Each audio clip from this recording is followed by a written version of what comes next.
I had to make sure I wasn't dreaming when he said what he said. So, but I'm here, of course, joined with Nick Bodkins of the Bodkins Show. Nick.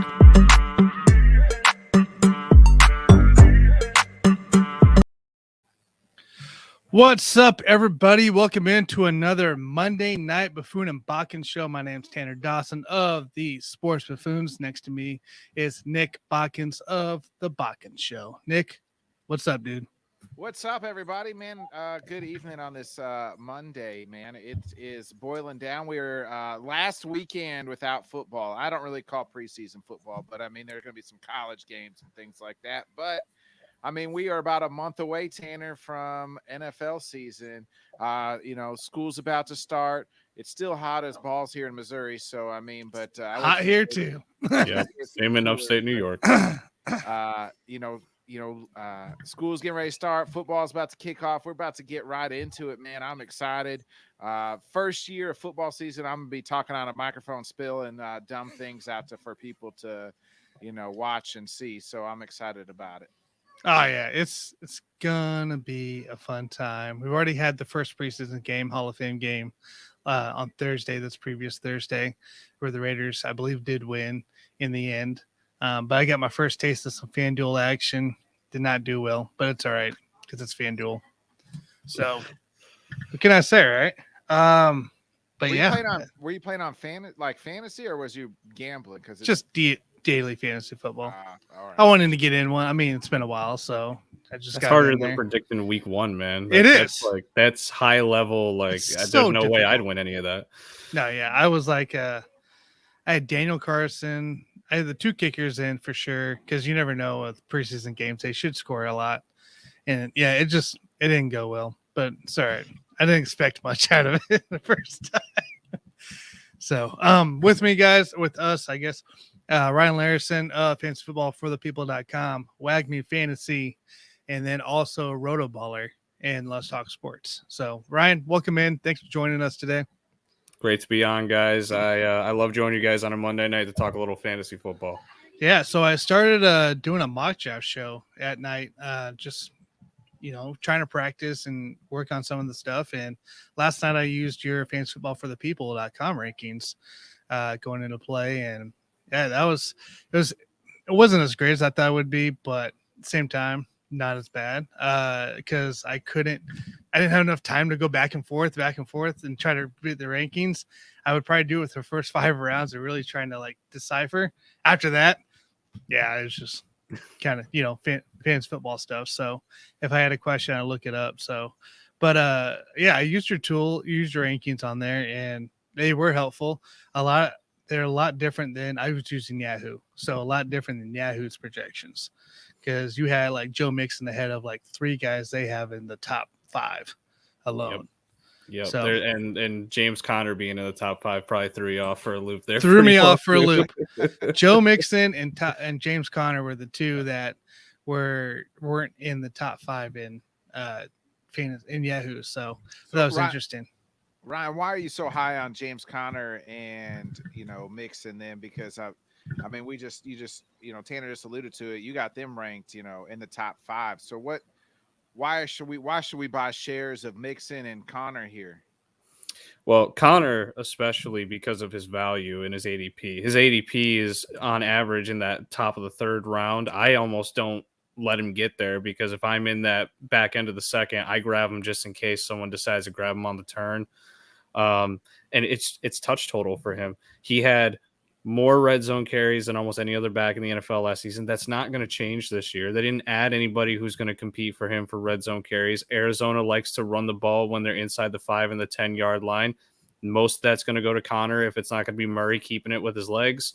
And then on top of all that, you've got Chase Edmonds leaving. That was 150 carries that are vacated. Of course, those aren't going all to Conner. They're going to go to the backups like Benjamin and Darrell Williams.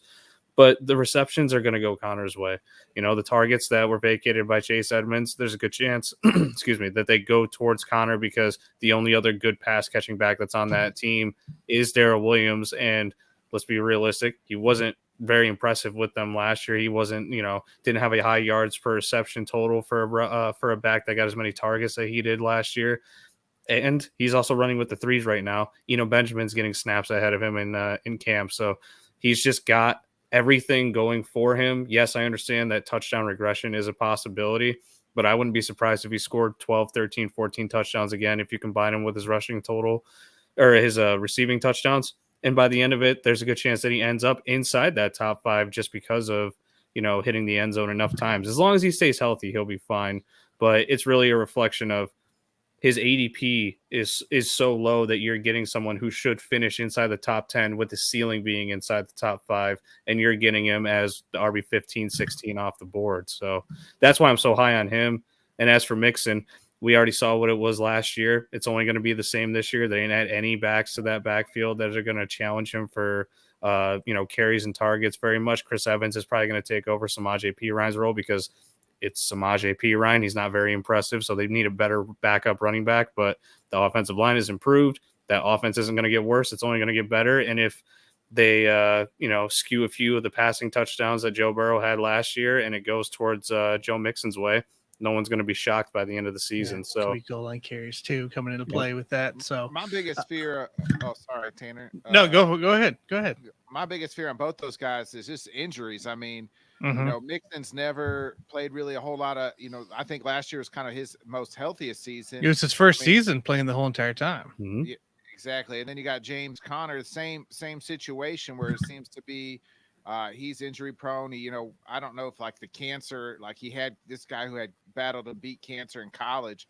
I don't know if like that, obviously to come back and, play 100%, like it just seems like he's never healthy for 17, 16 games either. Like what should your backup plan be? Let's just say we take those guys, like when you said in the, in your top 5 running backs, who should we look at maybe to back them up? Are we looking at maybe the cuffing them? But you just said like Samaje Perine, Williams, so who should we look at outside of those guys? Because I mean, I don't believe either one of them. I mean, you pray any injury can happen. We know in football, but those two guys, the proof's in the pudding that they're probably not going to stay healthy. So who should we, snag with those guys? Yeah, and before I kind of give some suggestions for some later round guys that you can go for to kind of not handcuff with them, because obviously they're not going to be on the same team, but pair with them just in case. I will say, last season, you go look at last season and previous years, most of those backs that are drafted within the first 2 rounds almost never play an entire season. They'll miss a handful, 2-3 games on average. Mm-hmm. It's just the position. It's something that you got, you don't draft Alvin Kamara every year thinking you're going to get 16 out of him. You draft him knowing you're going to get 14, but he's going to give you 16 worth of production. And with Connor, I feel like his risk is mitigated because of his ADP. You don't got to spend a second rounder on Connor to get him. You can get him in the 3rd. And if he misses a couple games, you still got your first 2 draft picks that you got in the first 2 rounds to kind of help mitigate that risk. Mixon, not as much. Obviously, you got to go first round to get him most likely. Guys that I like that are going later. I mean, I was just looking through earlier today at some later round running backs just to see if I'm comfortable taking some so I can grab some of these good wide receivers in the mid rounds. Ramondre Stevenson's going in the back of the 9th round. Yeah, I mean, he's going to amass the targets. Right now, he is running as the lead pass catching back in New England because James White, I don't even know if he's ever going to play football again with all the reports that are coming out of camp, injuries. They're just catching up to him. So if he takes over that role, he also averaged almost 11 carries last year while Damian Harris scored all the touchdowns. He's going to get enough work to be a flex option every single week. And we all know Damian Harris misses time. Ramondre, he's a top 15 back. Because they just love to run the ball in New England, and when they get down close, it's going to be Ramondre if Damian Harris isn't there. I want to suggest Rashad Penny because he's going in the 8th round, and that's not a great person to suggest when you're asking about Connor and Mixon, because if there's anyone that should have the red cross hanging above their head every time they get onto the field, it's Rashad Penny. But if he's healthy, I mean, we saw what he was able to do last year as a starter on a poor offense. I mean, he was on pace to be a top 5 running back last year. If you take those 4 games that he had at the end of the year, and then you push him over a 17-game stretch. Those are a couple guys I like. I love getting Chase Edmonds. Chase Edmonds is another guy that goes in like round 9, round 10. Mm-hmm. Presumed starter from Miami. Yes, he's going to share some time with Mostert. We all know Mostert can't stay healthy at this point either.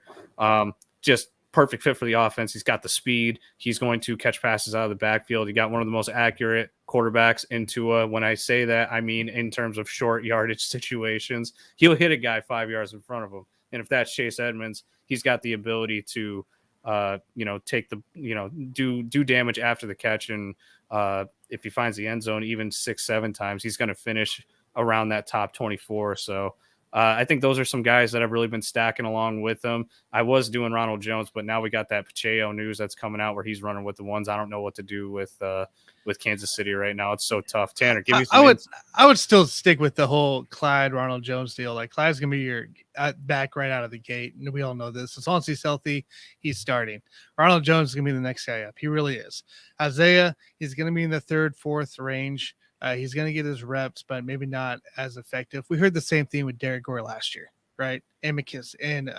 McKinnon. See, Dan Brosnan got me all stuck now because he got stuck earlier. Now he's got me stuck. Yeah. So McKinnon also, who could be a casualty in the end on making the roster or not. But I don't think Isaiah is going to be able to take over that whole role of where Ronald Jones is. So I would still go. Clyde is also a guy that's been middle rounds to late. Same with Ronald Jones. I've seen him the last 2 nights about 10 or later in rounds. So that's a guy that's a steal as well. I would be happy to get Rojo. Honestly, I've been trying to get Rojo every time, and I think I ended up only got him once on that. Let's see if I can find him here. Another back that was dropping a lot was Dameon Pierce for Houston. He's been late a lot of this mock drafts as well. Guy that should get plenty of reps there. And then what about Sony Michel? We already talked about Raheem Mostert and Edmonds. Sony Michel actually going to be effective because you got Michel ahead of Mostert, but only by a spot or two. I do, and that factors in. I think Michel's going to play more games than Mostert by the end of the season. And I mean, he looked good last season as the Rams starter he had to go in there. He looked very good, and that was the thing that I figured he was going to go somewhere, maybe like a Buffalo, if they didn't draft James Cook, because they just need a thumper in Buffalo. I figured he would be the perfect fit there, but alas, he goes to the rival Dolphins, and that situation isn't as pretty for fantasy. My cohort at WAGMI Fantasy, Colin, he is a big Sony Michel believer this year. He's got Sony Michel leading the backfield in carries. He thinks he's going to beat out Chase Edmonds. Not in targets, obviously. We all know Michel's not the pass catching back that Chase Edmonds or even Raheem Mostert is. But he thinks it's just going to be a war of attrition. Edmonds has had some trouble staying healthy over the past few years, and we all know Mostert's checkered pass. And if one of those two guys goes down, Michel is bound to average 8 to 10 carries a game because they will rotate that backfield. So I think he's going undrafted in almost every single league that I have that's a regular redraft. If you're in a best ball league and you want to grab him with your 15th, 16th, 17th pick, you can't really go wrong there. You've got to take those guys in best ball when you're drafting almost 20 rounds, and you got to look at depth charts and pick out who you think might have the chance to start at some point during the season. And Michel's got as good a chance as any to really do it. So he's a name to monitor and redraft on your waiver wire, because if one of those guys goes down, he's going to be one of the hottest pickups. And then for best ball, I think he's a great, deep round shot to round out your roster, and you might get 3-4 games out of him where he's a top 24 back and be very happy with it. Ryan, sticking kind of with this running back rooms, there's a lot of guys coming back from injuries. Like, how much should we buy stock in like J.K. Dobbins, Cam Akers? Like, I know Cam kind of came back late last year, but I mean, Henderson was really good for the Rams, the majority of the season until he came back. That Ravens running back, I mean, both of them, Edwards and Dobbins, were both out, but Dobbins seems to be ready. Like, how much stock should we be buying in on these guys coming back from these significant injuries? Because we're talking torn Achilles, torn ACLs. How much should we back in, or should we wait on them? And if they're there late, and then just, hey, maybe place them on your bench and just kind of wait them out, and hopefully they come back. I mean, what is your thoughts on some of these, bigger name guys that probably RB1 on their team, but they're coming back off of severe injuries, and, should we look at maybe their backup and just in case? Yeah, in terms of Akers, he's the one that I mean, I have so many drafts that I almost leave I always have a share of at least one starting running back on every single NFL team, but Akers is the one I don't, because I just can't trust the Achilles injury. We have not seen a running back produce good numbers off of an Achilles injury until at least 2 years later. And I'm talking like 2 full seasons of recovery. We still don't know about Marlon Mack. We don't know if he's going to look good in Houston. That one's a true question mark. Everyone wants to say how James Robinson is competing with the ones right now in camp after he ruptured his Achilles on I think it was December. Like, I want absolutely nothing to do with that. He's going to get on the field. He's going to have a 1.3 yards per carry total because he can't get past the line of scrimmage. It sounds like a Kevin Durant deal or something like that going to play. Like, just too early. Get off the court. Get off the field. Way too early. Like, I have fear for his football future if they really want to stick him out there. And that's not because I love Travis Etienne for fantasy. It's absolutely not biased in any way, shape, or form. But no, yeah, Akers is the guy that I just can't get the playoff run that he had out of my head. He just looks so bad. And Sony Michel, when he was out there, looked dominant. And we all know that Sony Michel isn't a dominant running back. He's just healthy. So he was able to put up competent numbers for the Rams last year. So Akers, he's going way too high for me. I've never gotten to a point to where he's dropped far enough where I'd consider him because, he's on one of the best offenses in football and he will be the starter. So at some point he's going to carry his weight and value if he continues to drop in ADP, but I've never seen him go past like the 5th round and I'm not taking that shot. In terms of Dobbins is a little bit easier to stomach because I feel like the minute that he's ready to go, and I think he got cleared from the PUP today. So I didn't hear that news. All right. Yeah. He's cleared to go. They said he should start week 1. So if he does start week 1, I don't think I have any issues with him. We've seen players come back, time and time again off of not Achilles injuries, the ACL injury, look perfectly fine. It takes him a little bit to get back in. So maybe he has a slow start to the season. They rotate in, veteran Mike Davis, maybe a little bit of that rookie Tyler Beatty, but we all know how it looks in Baltimore when you have one of the dominant backs there. It is, it's a fantasy gold mine. So I wouldn't be surprised if he ends up top 15 by the end of the season. I would probably try to get the value on him in like the 4th or the 5th. I wouldn't take him anywhere in rounds 1, 2, or 3, but he has the chance to, absolutely smash his ADP if he is healthy to start the season. And then, without Gus Edwards there, he is the only guy that they're going to use as there's not going to be a heavy rotation like there would be if Edwards was healthy. So, and he's not looking good to start the season. Very doubtful at this point. All right, I got 2 names that are going in the 1st and 2nd on every single mock draft I've done the last 2 nights that you have at 17 and 30 on your list. That is Zeke at 17 and Kamara at 30. What's the thinking here with that? Because that was kind of crazy to see that. I was looking for Zeke and he was down the way a little bit. Yeah, Zeke got the unfortunate shake that I just once I was done with my projections, there was just 16 guys ahead of him. It's not that I hate Zeke. I think Zeke, even right now at ADP, is still a good value. I just have some faith in some other guys right now after doing, the projections with the percentage of carries that they're going to get compared to the rest of the players on their team and even potential target share. I'm high on guys that I know are behind Zeke in drafts like ETN, Elijah Mitchell, David Montgomery. That's a guy that I'm really high on compared to a lot of other people. Even Saquon, huh? Saquon, yeah. I think Saquon right now, I remember when he was still going as like a late 2nd round value, and now I can't seem to get him in any draft because he's going at that like 1-2 turn in almost every single draft that I'm doing right now. So I think that if he gets into that 1st round, there's a good chance he's not returning value, but if he stays healthy, he'll be fine.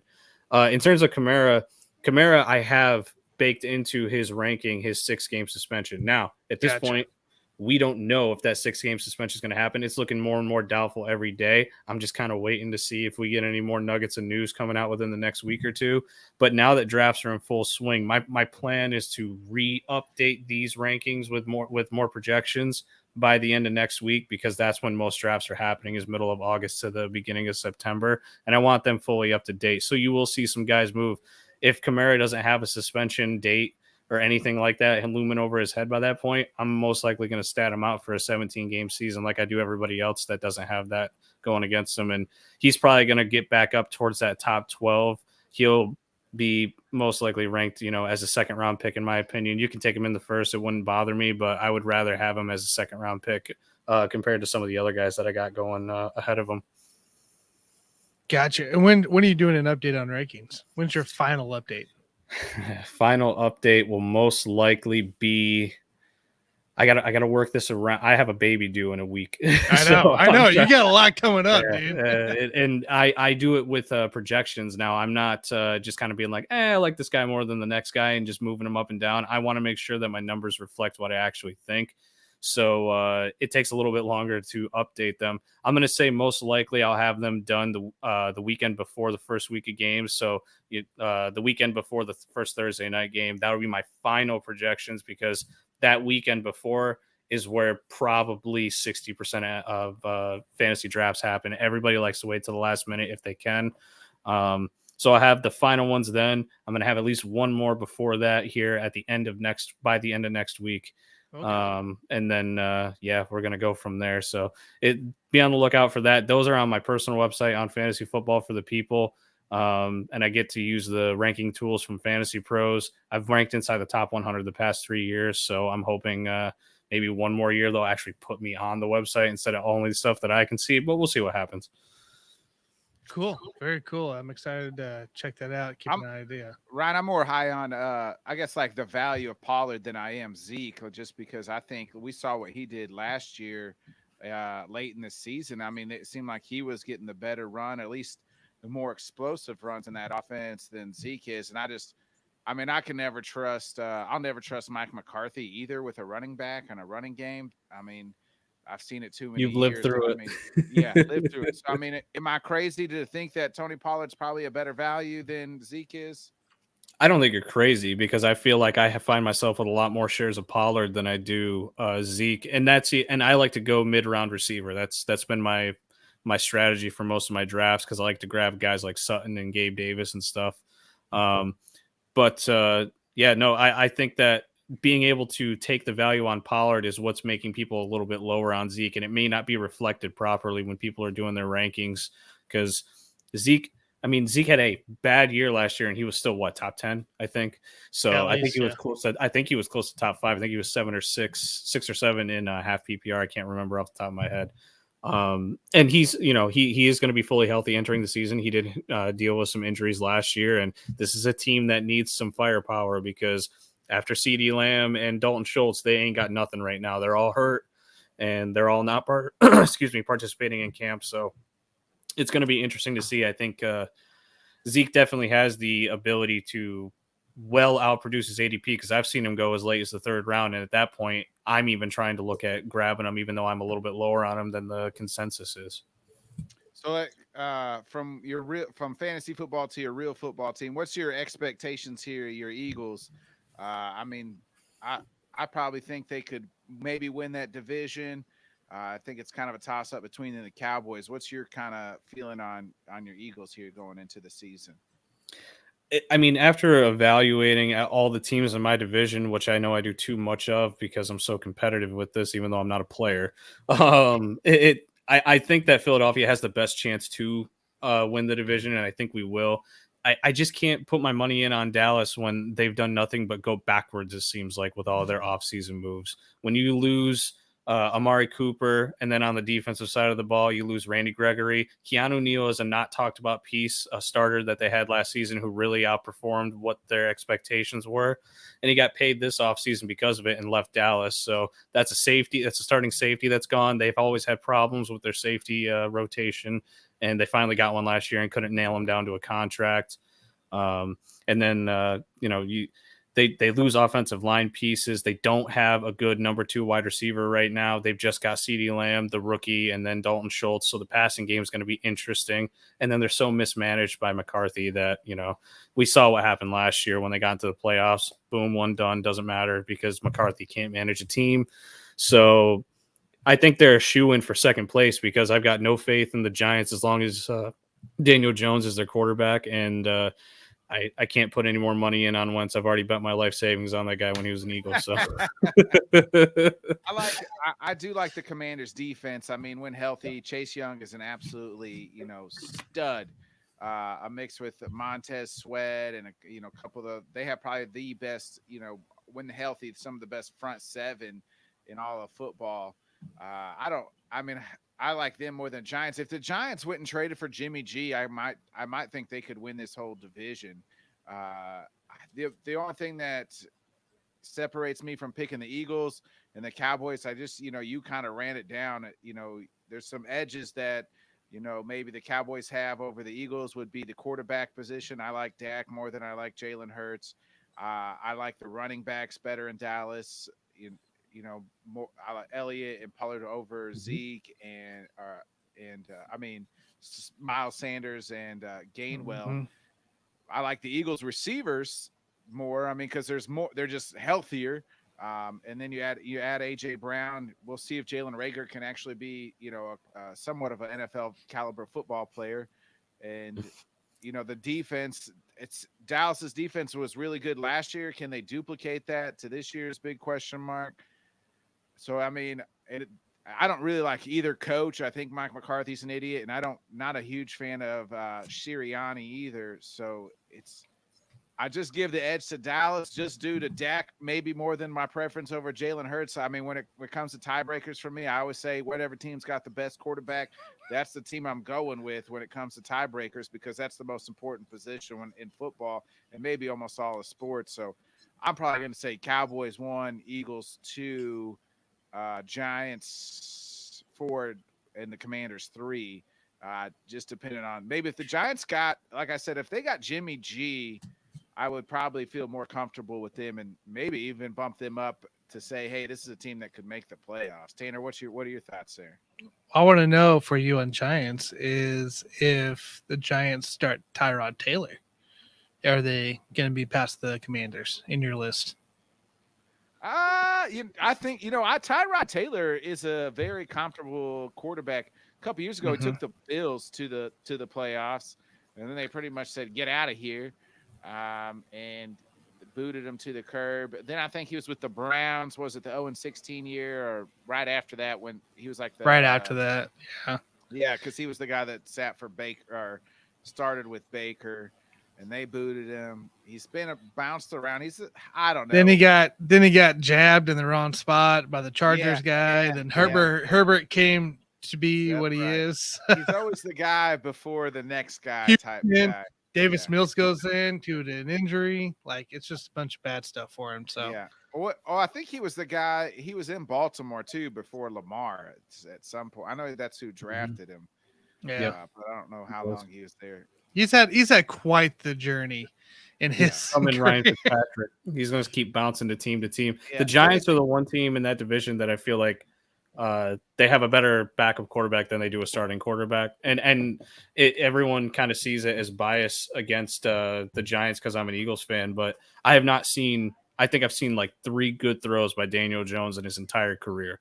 You watch him in camp, and he's missing guys by 6 yards to the right out of bounds with tight spirals, and they have everything in place to succeed. They have an underrated wide receiver core. They have a solid backfield. Their offensive line improved this past season, and their defense has always been better than people give it credit for. The reason they can't do anything is because Daniel Jones can't carry that team like even a competent game manager. So with Dayball there, like you said, Nick, if they were able to find a way to lure Jimmy G to come to New York, I really think that they would be a problem for this division, because all Garoppolo has done in his career has won. It just hasn't been with impressive stats because he doesn't need to do it. Yeah, he's not throwing 5,000 yards or 900 touchdowns or anything like that. It's literally just winning the games. Just game manager. Jimmy's not going to win you a lot of games, so he's probably not going to lose you a lot of games. Well, that's the key. He's not going to lose you games, and that's what Jones does every Sunday. Fumbling the ball on his way to the end zone on like a 90-yard sprint type of losing you the game. Yes, literally wide open in the field. Yep. So I don't know. For me in this division, we kind of talked about it when Ryan joined us on our Wednesday podcast a couple of weeks ago. I still feel like I'm trying to remember what I picked. I think I picked Dallas and the Eagles, but it's just so hard because you got guys coming back late on the Dallas squad, because you got Gallup coming back late. That's gonna be fresh legs off the bat there. I mean, we got the Zeke Pollard show now in the backfield. Maybe they can actually get something right with the split backfield there, because I heard in training camp both of those guys are on the field, which is huge for Dallas, because if you can get both Pollard and Zeke on the field at the same time, that's two different weapons for you, at least down low for Dak, and he doesn't have to air it out 90, 100 yards every single throw, which is going to actually open up Dak even more. So I'd say Dallas will be unfortunately the team to beat. Is you got to go Dallas right now, just because they are kind of the proven team with still a lot of weapons. This is the year, though, for Jalen Hurts to make that next full step. Jalen Hurts has to do it. It's a make or break year. I've said between Tua and Jalen, it's literally a make or break year for both of those guys. I think we've talked about that before, Tanner. Yeah. I said if there's two guys that it's make or break, the most pressure is on them this season is Jalen Hurts and Tua, the former, college teammates in Bama at Bama. They have the most pressure because their teams went all in, brought in the pieces, the wide receivers, the Miami new coach. Hey, this is the keys to the kingdom. It's now or never for Jalen Hurts and Tua. So we'll see if either one can prove it. And I don't think that they can. I mean, I don't know. I mean, I don't really know because the AFC is so tough. I think you really don't. The Eagles have a better shot, but it'll as far as making the playoffs and making even a run than the Dolphins, just because the AFC is so tough. Because there's probably you can make a case for 10 teams in the AFC right now to make the playoffs. In the NFC, it's a little bit more on the top heavy, where the Eagles could sneak in and win. Well, they do what they did last year and get in the wild card pretty easy. I feel it's just a little bit more easier to get to the wild card than it was last year. But I was going to ask you, Ryan, too. Jordan Davis, we saw him, some clips of him and just bulldozing guys. Like nobody's stopping this guy, and he looks like a monster to stop anyways. If this guy ends up starting next to Hargrave or Fletcher Cox or any of them, I mean, are we looking? I mean, it doesn't have to start as long as he's on the line throughout the game, really, right? He's not going to get that much playing. Like he'll get playing time, but he probably won't be, 90% snaps. He'll probably be in that 60, 70 range. But even that, like if he can get pressure and maybe even take out some of these running games, like you guys could be looking easily at a wild card, at the top wild card, plus maybe even division win if you're going to be able to stop guys like Dallas in that play. Yeah, when people ask me why I think that when people ask me why I think Philadelphia is going to win the division, they always just assume it's because of the offense, right? And I don't think that. I think because of the big names on the offense. Yeah, it is. It really is. And I think Hurts is going to be fine. Like he's improved every single year as a passer since start of college. So I think now that he's got the pieces, I think he's going to be just fine. He'll be the starter for Philadelphia for the next few years. It's not hard to improve when you went from crap to, a little bit better crap. You know what I mean? I mean, Daniel Jones can't do it. So, so yeah, no, it's really my confidence in the defense. Philadelphia has done the right things at the, in terms of making sure they have the additions that they need to make this defense work. We were a good defense last year. The problem is we didn't have any linebackers. We didn't have a good second corner, and we had some young dudes at safety who are now a little bit older and I think are going to be able to produce. You add Jordan Davis to that defensive line, and how is Zeke going to be able to, with his 4 yards per carry last season, get past Jordan Davis, Fletcher Cox, Hargrave? That's the big killer. Philadelphia has never been able to stop Dallas's run game ever since Zeke got into town. I have watched that dude destroy our defense for years and years and years. So they finally said, we're going to make sure that we shore up the defense. They went out, got Kaiser White at linebacker, got Hassan Reddick at edge. And Nakobe Dean. Nakobe Dean is our depth linebacker, for God's sakes. Went out, got Bradbury to make a competent second corner. The Giants are paying Bradbury more this year than Philadelphia is paying him.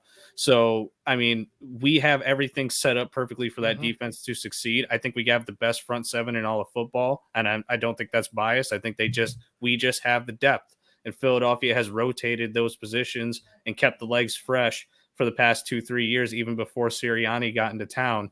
So I think that we have the winning formula when it comes to rotating these guys out and keeping them fresh. I think that defense is going to stop most offenses in the NFL, and I think that that's what's going to put us over the edge to win. Dallas's defense got much worse this offseason. They didn't do anything to supplement the losses of Keanu Neal, of Randy Gregory. They just didn't do anything to make their defense better. They only got worse. Why shouldn't Philadelphia be the shoo-in? Also, no team has in the NFC in this division has won back-to-back, I think, since like 2007, 2008. History was that you took the stat right out of me. It was like I was getting ready to say the history's on the Eagles side for you because there hasn't been a team that's won like back-to-back division crowns in this division. It's like flip-flops every year. So maybe now it's the Eagles' turn here since the Cowboys won it last year. I mean, they have all the pressure will be on Jalen Hurts, and if he can prove it, because they're going to have a defense that can stop people, and they're going to have the weapons to where they can score. He's just going to have to be able to get it done. I mean, what's the worst case scenario for the Eagles here? Let's just say, things, they just end up crapping the bed here. What's the worst case scenario for the Eagles, and how do they overcome it? Because we know the best case scenario is you win the division, make a deep run into the playoffs, and then you're like, hey, next year, with Jalen Hurts is, again, like you said, he has progressed. But what's the worst case scenario for the Eagles? Well, I think worst case scenario is probably better than every other team's worst case scenario because we've set ourselves up in the draft perfectly. We have 2 first-round picks going into next year. This is a QB-heavy draft class, and if Jalen Hurts just outright loses his games, and we find ourselves at 3rd or 4th in the division, then we have everything that we need to go replace him, move up, get the quarterback of the future, and we have the pieces in place to support that quarterback.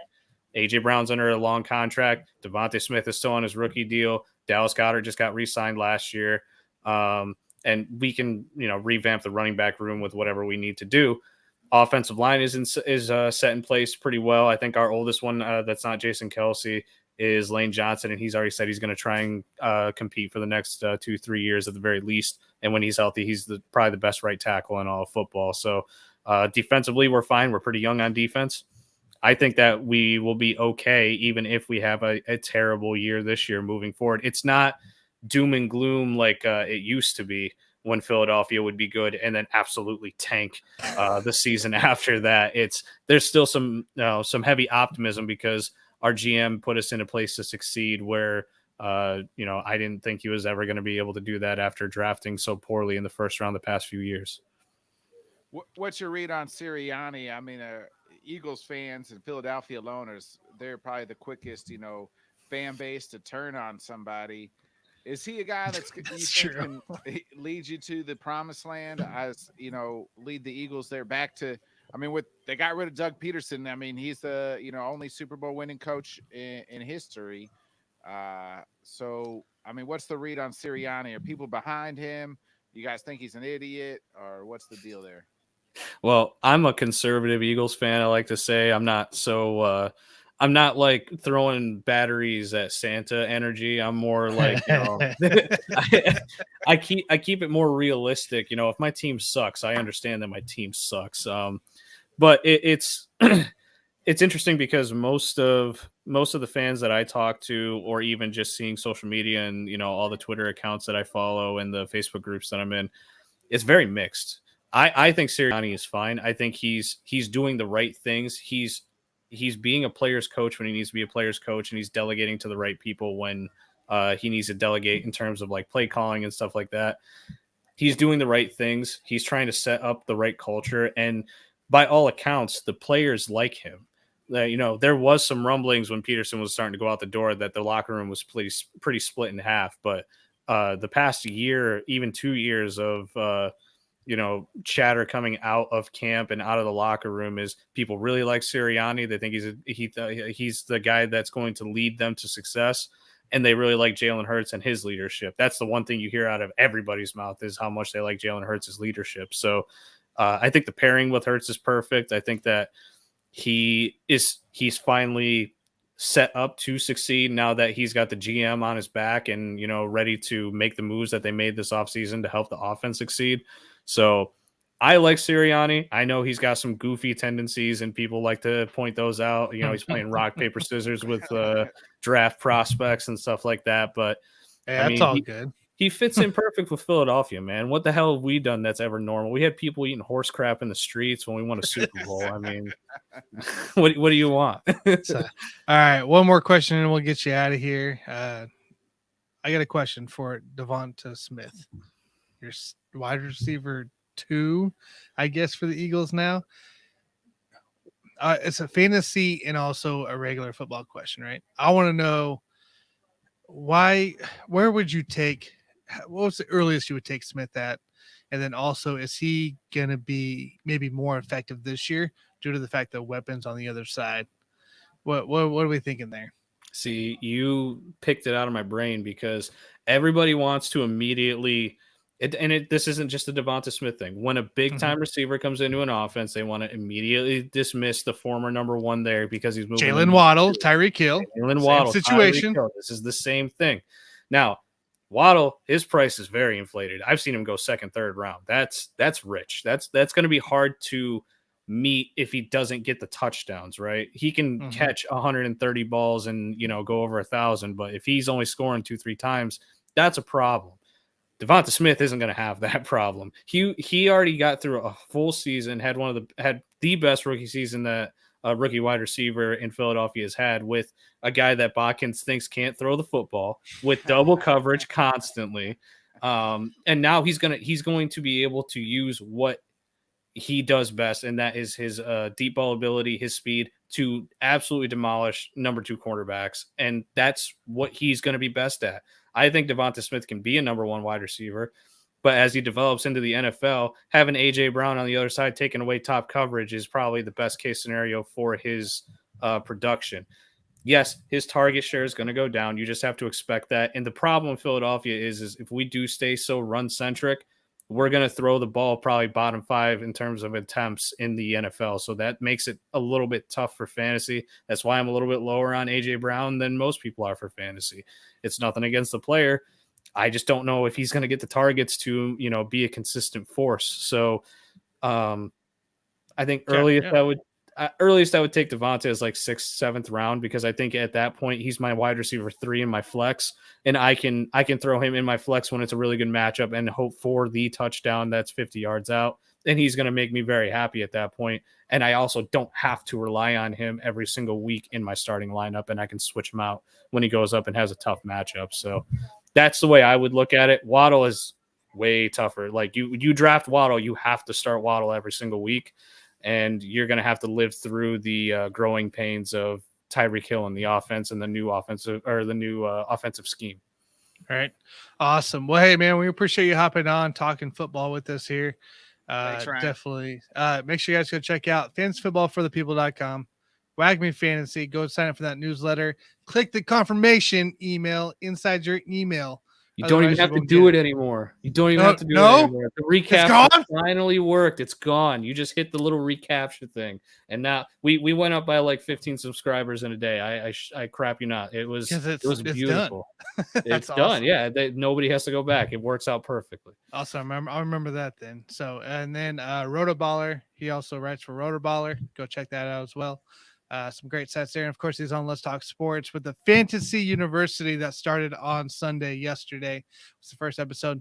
Mr. Nick was in here, Scott, Ryan, Dan Brosnan, and then of course Dan Harris led it all. So fabulous show yesterday, guys. Did love it. I did hop on and watched it this morning. So definitely good job on that.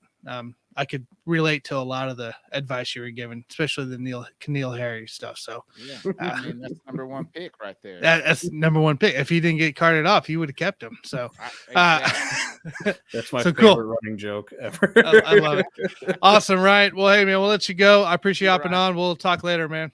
Absolutely, guys. Thanks for having me on. Yep, thank you. Ryan LARRISON, guys. So make sure you guys go check his stuff out. Good stuff. All right. It's time to switch sports. Something we haven't done in a couple weeks, maybe. Yeah. As one season begins, and the life, another season is coming down to the end. It's starting to ramp up. Actually, I feel. Yeah, like. I mean, it is ramping up. You're right. It's ramping up to the end. But I mean, we just had the big trade deadline. A lot of big series. It's coming down to the wire for some of these teams. So definitely. Well, let's bring in one of our teams. But I mean, let's bring in Jonathan Grishman, guys. Jonathan, what's up, dude? How's it going, guys? Hey, I love the background, yeah, the field. Out there, got the coaching, man. Woo. Yeah, we just got done. So I want to make sure I get a chance to sit and talk with you guys. But we just got done with our practice and workouts out on the field right now. So I didn't get a chance to leave. I'll make sure I get on with you guys out here if I have to. I appreciate it. We always appreciate you. We love having you on. So for sure, man. Well, let's talk for a minute here. There's a huge series that just happened, and your Braves just lost 4 out of 5 to the Mets. Yeah. And DeGrom came back during this series too. What's up? Future Brave, maybe? Future Brave? Yeah. There's the rumors I hear. Only hopeful, right? Maybe. That'd be a nice addition next year in 2023. That would be, actually. He's going to turn it around for the Cubs. So what are we thinking? What kind of impact is this 4 out of 5 games series just happened? Is this taking the Braves almost out of the whole, playoff winning the division kind of style, or are we more looking at, we're a little down now it's time to try to come back and get the streak back going? No, it was a setback. I agree with you. I was not expecting a 4 out of 5 loss games to the Mets. I was hoping for a little bit more competitive with both for what we were trying to do. And again, you were just 3.5 back at one point, and then now you're 6.5 back. It was definitely an eye opener for this team that where they're at compared to what the Mets are. I've been saying for a while with one of the other shows that I've done throughout the season, this is not the same Mets team that we are used to seeing over the last few years. No. This is a completely 180 group. And you got to tip your hat to Buck Showalter, he's a winner. He's a winning manager everywhere he's gone. I mean, but for God's sake, he was the last manager that the Baltimore Orioles made the playoffs with. So I mean, if you're able to be that kind of a manager with the Orioles and what they've been over the last decade, I mean, that just tells you what he's been able to do. He's been a great addition to that team and what they've been able to accomplish this season. And again, the mindset in what you are able to accomplish as a team is completely flipped what that New York Mets team has become, and it's a tough test now for the Braves, and they put themselves in a bit of a hole. But will I say that the division is a wrap for the Braves? No, it's not. They're still in it. You still have opportunity, and you still have 7 games against the Mets towards the end of the season, with a 3-game series next week in Atlanta. Every game from here on out with the Mets is in Atlanta, so you have an opportunity to chip away and be able to make sure that you can make the race more competitive. Now, if we talk about this next week and the Mets take 2 of 3 in Atlanta, now I got to sit there and say, hey, it's a wrap at that point. But they still control their own destiny in the division. They still have an opportunity to make something happen. But that was a big setback moving forward right now from in what happened in Queens this past weekend. Yeah, and the Mets now are spending money. That's the big thing, and not just spending money. They're spending money wisely on getting players that fit their system, the fit what they want. That's something we haven't really seen even back when they played the Royals in 2015. It's still there was still not that fit there. It seems like this team's really come together. Nick, go ahead. I was to say, what makes these Mets not your daddy's Mets? Because outside of like Scherzer and DeGrom, what do they have, or why? How come they're so good right now? What makes them so good? Because I don't think a lot of people saw this coming from the Mets. Is it, everybody just feeds off that, energy when Edwin Diaz comes in and everybody's that. Because that gets me hyped up. And that's catchy. I will say that's catchy. William Contreras and the Braves, he has that as his walk-up song too. And I'll get up and start clapping as well when he comes up to bat. We've always kind of seen with the Mets over their history compared to the Yankees. The Yankees are the high class of Major League Baseball. The Mets are kind of that grinded out blue collar in a way of what New York could be type of ball team. They have finally embodied that mentality. And again, that's just a tribute to what Buck Showalter has been able to do for that club. They grind, they work, they outwork teams, and they showed it this past weekend. And they absolutely just put Braves pitching in the most frustrating situations. And you got Max Fried, trying, the ace of the Braves, and he's struggling trying to put guys away. And that's something that he's been able to do all season. He's one of the best lefties in baseball right now, and he couldn't put these guys away.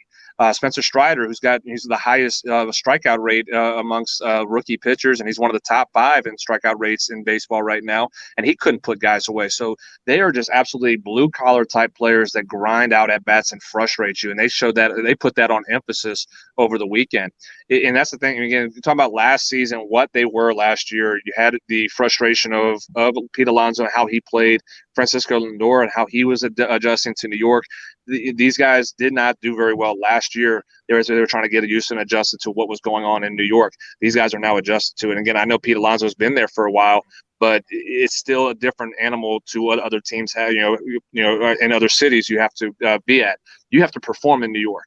You have to be able to go out and play every game as if it is a playoff game. Because if you don't, New York fans will eat you alive. They are actually getting to that point now where they are just grinding it out. They're outplaying other teams, their opponents, and not just outplaying them, but they're frustrating to the point where they make their mistakes. And I'll be honest too, and from what I saw this past weekend, it's a little bit of luck.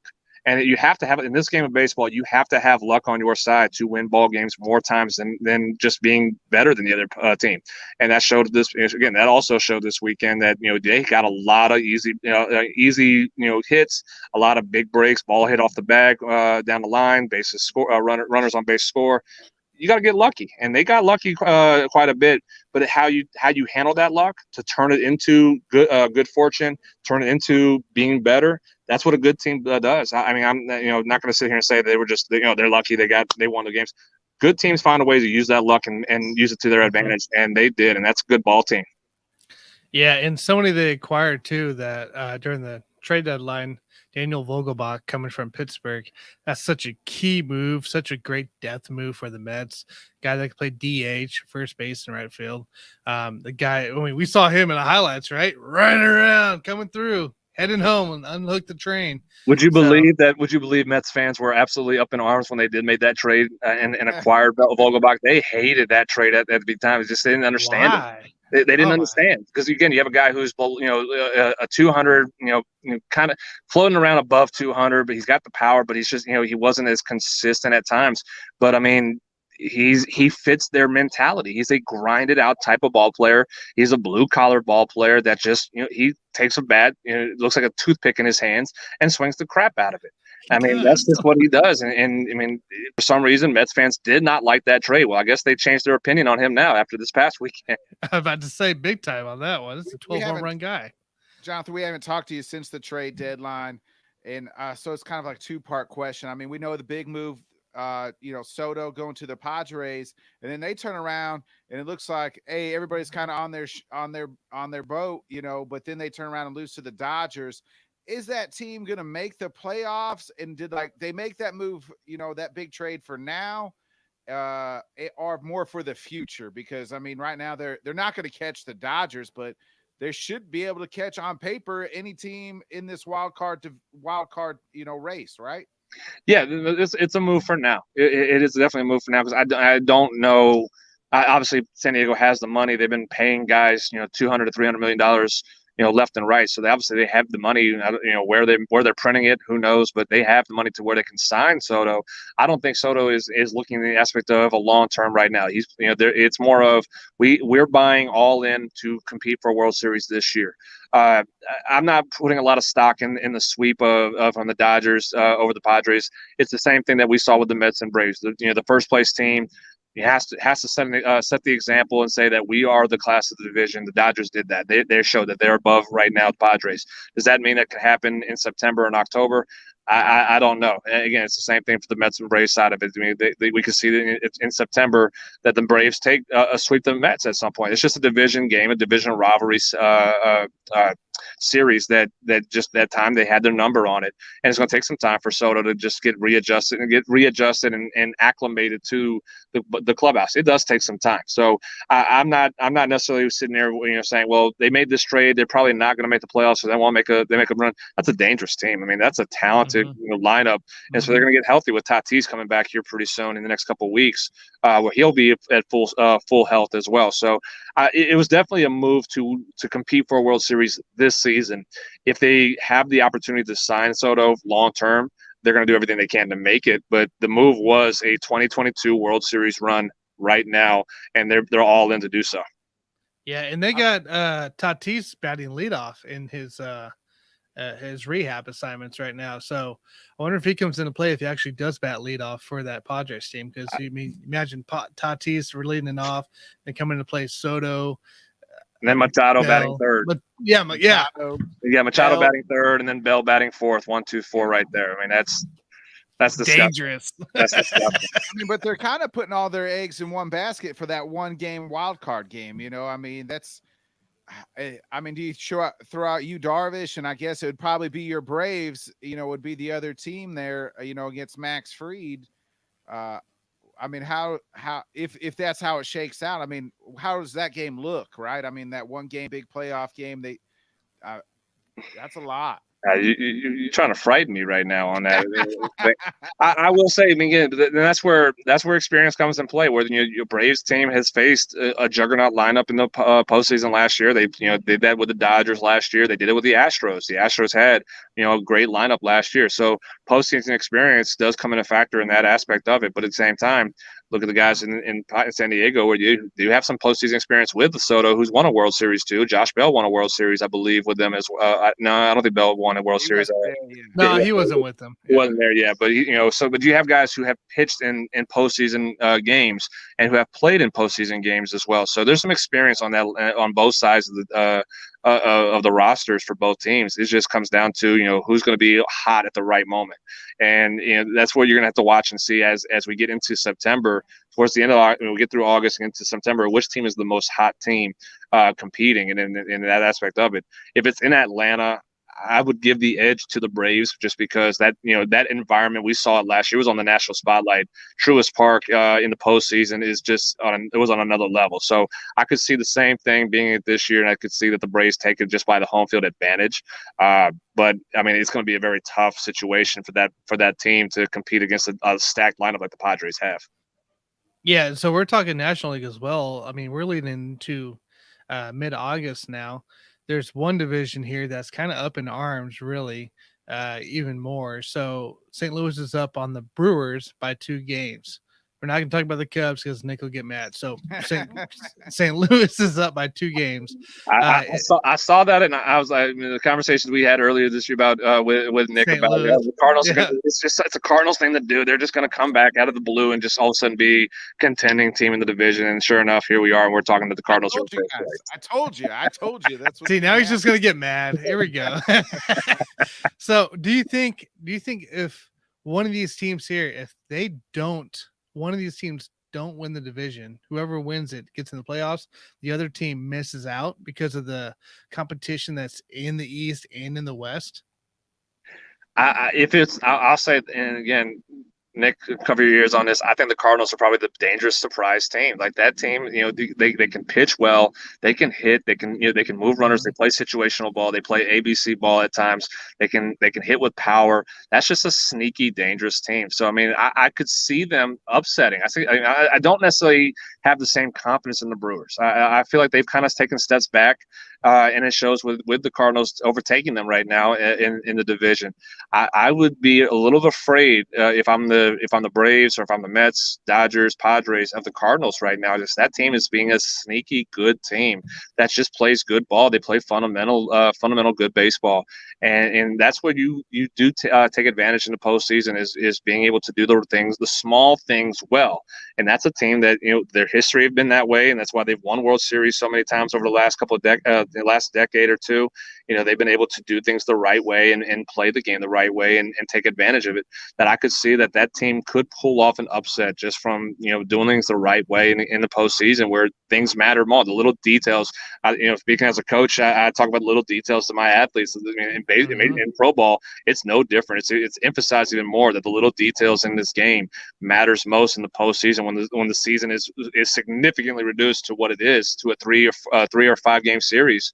You know, a 7 game series. You have to make sure you do things the right way. That team is doing that right now. So they could be a very sneaky upset team in this postseason that just catches one of the juggernauts of the Braves, Mets, Padres, Dodgers off guard completely. And I would not be shocked one bit if they did. So on the screen here, I'm just posting up here. I don't know if you can I- see it, but this is the wild card Cardinals win in the standings. Central, and then the Brewers missing the playoffs out. You know, period. Here, that's just kind of Yep. how I see it going down the stretch here this last month and a half of the season. While Tanner's pulling up the standings here, Jonathan, what was who won outside, I guess, maybe the Padres of the, you know, trade deadline? Because again, we haven't talked to you since, and so much has happened in baseball. Who won the trade deadline to you? And was there what was the biggest surprise move for you that you saw?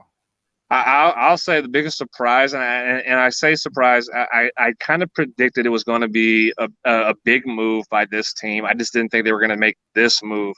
But I'd say the Seattle Mariners going all in with Luis Castillo. It caught me off guard. That was the name they were going to. I kind of figured they would make an attempt. They would make an attempt on Shohei Ohtani, and I think that from what the rumors were, they did make a phone call about Ohtani to the Angels. The Angels said they weren't interested, and they say, okay, well, we have these top prospects 1 through 5. They're big name in minor leagues. Let's go offer the Reds them and see if we can get Castillo. And sure enough, they were able to pull off that monumental trade before the Dodgers got involved or before the Yankees got involved.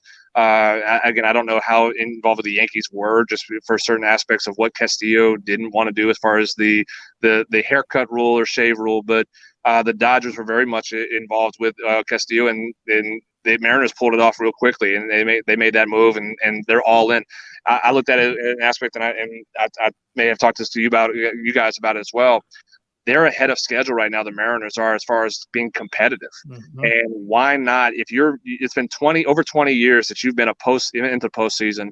Why not make a move like this to your fan base to show them we are here to make a run in the postseason? If we make this run, we go get this guy. We're now setting ourselves up for a great future in 2023 to challenge the Astros now for the division in the American League West. So they sent a message not only to their ball club, like, hey, we believe in you guys. We believe that we're close and we're going to make this move to get even better. But they sent a message to the fan base saying we are ready to compete, and we're ready to compete now. Yeah, that's a big key right there. And we can see it here. We'll scroll to American League. So American League's wild card right now, Blue Jays, Rays, the Mariners are right there. And then you got the Orioles, guys. Do you see that? The Orioles are not down by the Kansas City Royals. They are above the above the White Sox, below the Guardians. So Orioles are only 2 games out of a wild card. That's actually crazy to think about, considering that they were really bad earlier this year, but that streak helped them out. And then National League, Braves lead, of course. Phillies are right there. Another East team for the NL. Padres, of course. And then you got the Brewers, Brewers and Giants. Actually, no. Giants are 6.5. So, yeah, Brewers are possibly going to be the ones outside looking in this one. Yeah, and I think I agree with Nick saying. I think the Brewers are gonna play themselves out of the postseason. I just think that they absolutely have tailspin out of its control right now. Cardinals have taken advantage, and they're putting themselves out of postseason play, and even making a trade. I think the trade they did with trading Josh Hader, I kind of feel like that was and again, they did get a good closer, you know, in return of the deal, but you had the best closer in baseball on a postseason team. And you made that trade, and you make that trade to trade Hader. That confused the team from what you saw from Devin. It really has. Devin Williams was actually distraught about that move and didn't understand it. And I would be the same if I'm in that clubhouse. I'm going to the front office and I'm demanding answers as to why that move had to be done, because you are in the middle of a postseason run. You're in the middle of a division run. Why are you trading your number one relief pitcher, your best closer, the best closer in baseball? That made absolute no sense. And I feel like that's the front office kind of saying, we're not as good as we thought we were, or we're not as good as we had been the last couple of years. And maybe we need to start preparing for a rebuild here pretty soon. And you could probably see the Brewers being in that direction as a rebuild, if not in 2023 and 2024 for sure. Yeah, I looked at it as when they made that move, they weren't going to win the World Series with or without. You know, they're not going to win. They weren't going to win the World Series with Hader, and they're not going to win the World Series without Hader. Now, they may have made the playoffs with Hader, and now they're not going to make the playoffs. But even with Hader, I didn't think they're going to beat the Dodgers, the Braves, or the Mets. You know? No, and I agree with you on that. But what message are you sending to your clubhouse now? Because by making that move, like that's the issue is now. The morale in that clubhouse is down, and you're looking at it and saying, well, what are we?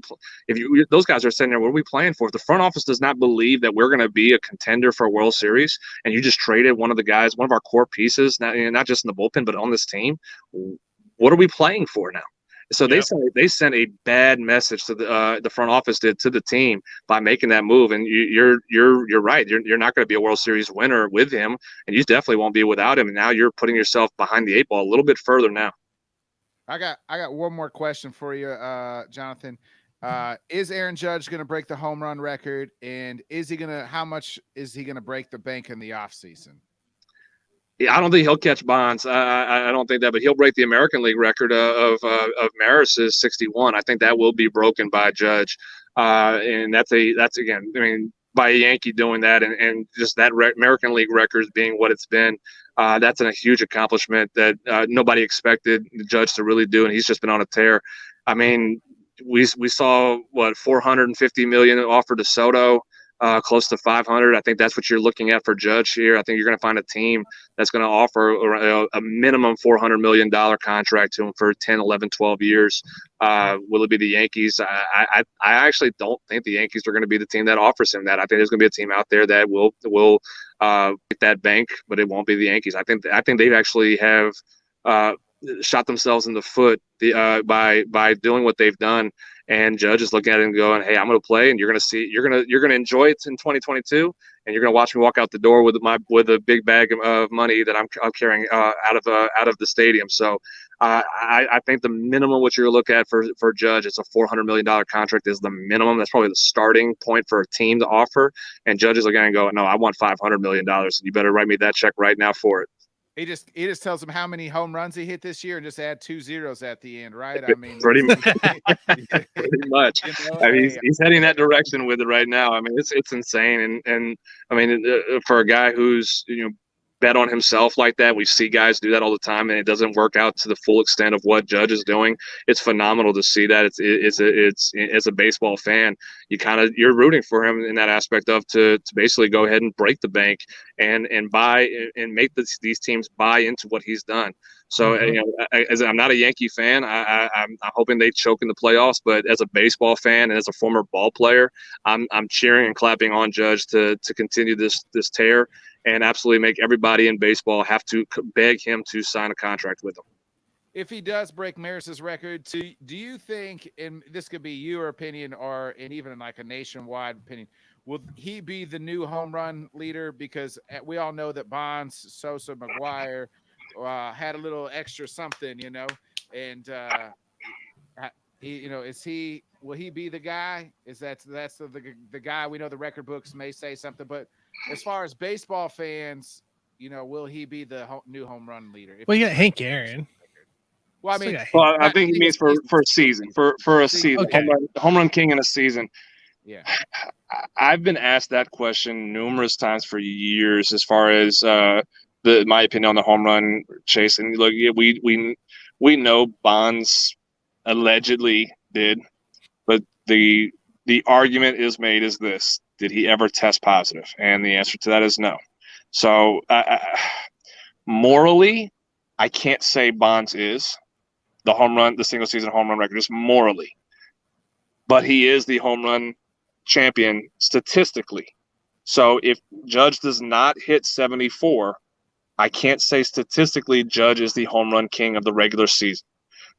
Morally, that's a different argument, a different statement for me to say. But I'm a traditionalist when it comes to the stats, and I go by the stats. And if Barry Bonds hits 73 and that's the home run mark, Barry Bonds is the home run king on that. Barry Bonds is the home run king of career home runs. As much as again my Braves heart hurts me saying that, because I still think Hank Aaron is 755 is, but again, you got to go with the statistics. And in that case, Judge will, if he doesn't hit 74, he's not the home run king. That's fair. That's fair. I agree with that. Yeah, I agree with that. I mean, I look at it that steroid era is that there was a lot of pitchers on the juice as much as, hitters too. So it's kind of even. I mean, you look at Bonds, what was it that one year he had more walks than he did? Like, I mean, he had more walks than at bats, I believe is what it was. Like more like his, because again, a walk doesn't count as an at bat for you. So he had more walks than what he had at bat. Something like that, I think is what it was. Or it was some outrageous statistic like that just it just makes you scratch your head like how in the world did that even happen? But yeah, I mean that was the era. I mean, again, and we all knew it. Baseball knew it, for 20 plus years, baseball knew it, and we enjoyed it. That's the thing about it. That's the hard part about it, is we as fans still enjoyed it, even though we were being sold a false product at times, if that's fair to say, because we weren't really knowing who was legit and who was not. The argument that Bonds would have been a Hall of Famer, without that first half of his career, because you can always kind of mark off Barry Bonds as far as his career, where you can tell he was juicing versus he wasn't, and the first half of his career he was a Hall of Famer no matter what. So we were kind of sold a false product for almost 20 years, but we as fans still enjoyed it. We still cheered. We still went to the games. We still watched the games on TV. So in essence of it, I view it as everybody to blame: players, managers, teams, commissioner, Major League Baseball, and us as fans, because we still watched the games. We still went to the games. We still were there, just mesmerized by what we saw from these guys. So, I mean, again, the blame should be passed to everybody who was involved for those 20 years of baseball. And that's why I say, I mean, again, morally, I don't look at it, but at the same time, statistically, the stats show that's the mark of the season, home run season record. That's what it needs to be. Still had to hit the ball. Let me tell you that. And it ain't like basketball and football and all that stuff. You still got to hit a 100-mile-per-hour fastball or curveball or whatever it is coming at you. So, but that's a different argument for a different day. Well, Jonathan, appreciate you joining us right after practice there, man. We'll let you get home and cleaned up here. So appreciate you hopping on. We'll reach out for next week. All right. Sounds good, guys. I appreciate it. Yeah. Thanks, man. Jonathan Grishman of Alpha Performance. Yeah. Baseball and softball. So I know his stuff's about starting to wind down a little bit there with all the tournaments and stuff, but his is it's like an academy style, so it's always going, always rolling. So school's starting, guys. He's still gonna be busy, still gonna be plenty busy. So we'll work with him. We'll keep him on for sure. So Nick, do you have anything for UFC? You want to do a UFC minute? Yeah, we get it.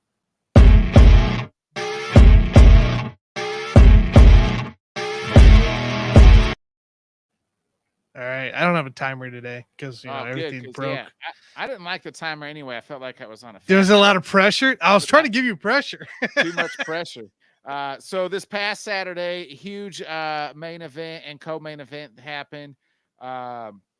Sweet Dreams. Hill knocked out Thiago Santos. Thiago was number 6. Hill knocks him out, who was number 10, to try to enter that top 5 of that light heavyweight division. Thiago Santos is a guy who's been around and fought the likes of John Jones and even had a split decision with John Jones. Hasn't looked healthy since he fought John Jones. He tore his ACL and MCL in that fight, but has only had one win. But Sweet Dreams Hill knocked him out in the 4th round. Both guys looked exhausted. So Hill enter that top 5 light heavyweight now. It looks to be entering. He called out the champ and even the number 1 ranked fighter, Jan Blachowicz. That's a fight that makes sense. He's probably maybe one fight away from getting a title fight. In the co-main was a huge welterweight fight with Jeff Neal and Vincent Luque. Again, Luque was in that top 6-7 range, and hit Jeff Neal was ranked number 13, so he's trying to move up. Knox just put it on Luque, knocks Luque out in the third round. Neal will be now moving up probably in that top, 10 to 8 range there to look for another fight. He's probably 2-3 fights, but just overall good fights. And then this Saturday, we have two of the best bantamweights fighting. Chito Vera, and he's going to face Dominic Cruz, who's been around a long time. Chito Vera is number 4 in the bantamweight division. Dominic Cruz is number 8. Chito probably needs a good win here. If he can win this fight, he can definitely claim that he should be next for a title fight on this Saturday. He might need another one, but I mean, this is what we like to call in the business a title eliminator fight here this coming Saturday. Loser's probably not going to get a shot for a long time, especially if it's Dominic Cruz. Too old, been around the block too many times. The UFC is not going to give him a title shot. He'd have to really rework to get back in there. But we talked all about that on the old head kicks and haymakers on Saturday. This Saturday, Kenny and Craig will be holding down the fort for head kicks and haymakers. Or Sunday, sorry. This Sunday. Yep, this Sunday they'll be breaking down the fights that happened on Saturday. We did have head kicks and haymakers this past Sunday, so you can get a lot more detailed on those fights that happened. We play a little matchmaker, talk a little Conor McGregor future as well. Some fights that were announced as well. We talked all that on Sunday, but this Sunday, Kenny and Craig will be holding down the fort. That'll happen at 7 a.m. Central Time Zone. So make sure you guys are checking that out. They'll break down the Chito and Dominic Cruz fight, talk about the future, and catch you up on all MMA news that happened throughout the week. Solid. Yeah, that's be good stuff it's always a good thing to actually check out. I try watching it. I still don't understand it, but I at least turn it on and I try. So that's the big key. All you can do, yeah. Step one. Step one. Awesome. All right, we do got one comment here from Hunter, Jahan Donson or George Pickens. I'm going George Pickens all day. He's just a different style player. And that's another guy we didn't even ask Ryan about for the Steelers. They talk about Chase Claypool and what's his name, Deontay Johnson all day. George Pickens is going to be right there for him. So. Yeah, Pickens coming off an injury, though, I believe. So he'll be a little later. Yeah, which is fine. But I still like Pickens, especially in the deep league. So Pickens all day. But yeah, man, anything else coming up besides your was it head kicks? Head kicks and haymakers? Head kicks and haymakers. I want to say headbutts. So head kicks and haymakers Sunday morning. What else you got going on? Wednesday we'll do the weekly Bodkins Show weekly wrap up. Again, that's just we wrap up everything that happened in the week that was sports. I'd like to call it the Working Man's podcast, just so you can get caught up if you're busy. Just kind of helps you catch up with all the headlines and so you kind of, if you miss something throughout the week, we try to hit on it. I give you some nice little takes of mine, and it's a good little 30-minute show in the morning time. We do that Wednesday morning about 6 or 7 a.m. So that'll be on the Bodkins channel. We'll have head kicks and haymakers.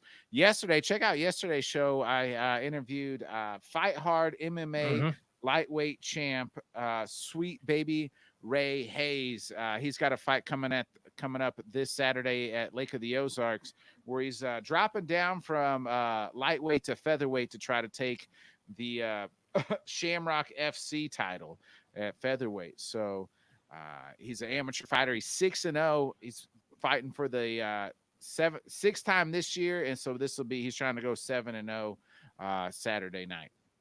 Very cool. Very cool. And any show Sunday night? Are you going to be gone, right? Yeah, I'll be driving back from Iowa. Got the family reunion, so I won't be around this weekend, but you'll catch me right back here with you, my brother, on Monday. Sounds good. All right, guys. And then don't forget to check out Let's Talk Sports. They got, I think Thursday is the next Fantasy Football University. I don't know exactly who's on that one, but check that out for Thursday afternoon, about 4 o'clock Central, 5 Eastern. Sunday will also be part 3, I believe, for Fantasy University as well. I'm trying to make sure I think I got my dates right on that. You'll find the Buffoons here on Wednesday. We'll be talking NFC North Division on that. So we'll see exactly who we get on for that.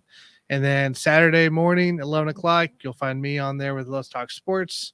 And then Monday evening, back here for Buffoon and Bodkins. You guys can also check me out. So I'm trying to go live every night. It's later, like 9:30, 10 or whatever. 10:30, whatever I can do a couple mock drafts, come out, hang out. We do some challenges as well. Maybe we pick all AFC West players, or maybe we do, pick at different positions if you want to see exactly what's going to be there at a certain spot. All four doing whatever there. This weekend, I'm going to try to do my first Underdog Fantasy Football League, which is best ball, I believe. I don't think I've ever done a best ball league. So something new. We're going to do that live. Make sure you also sign up for Underdog Fantasy. Make sure you put the promo code in LTS, Larry, Tom, Sam, into play. That way, Let's Talk Sports, I believe you get matching up to $100 deposit. So make sure you guys do that. But yeah, other than that, we're just hanging out, talking sports. So anything else you got for Nick? Nah, man, that's good. I'll be back here again with you on Monday. Give Kenny and Craig my support on Head Kicks and Haymakers Sunday, because I will not be there. So hopefully the show will go off without a hitch. It's their first time without me. So it'll be good. It'll be interesting, I'm sure. Awesome. All right, guys.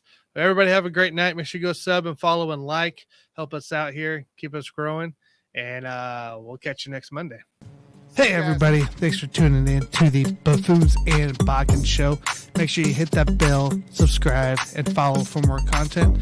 Swing over to the Bodkins show, subscribe and follow for him. And then also swing over to Let's Talk Sports Network and go subscribe to him, because it's phenomenal for what he does. And there's a lot more to come on that channel between us as well. So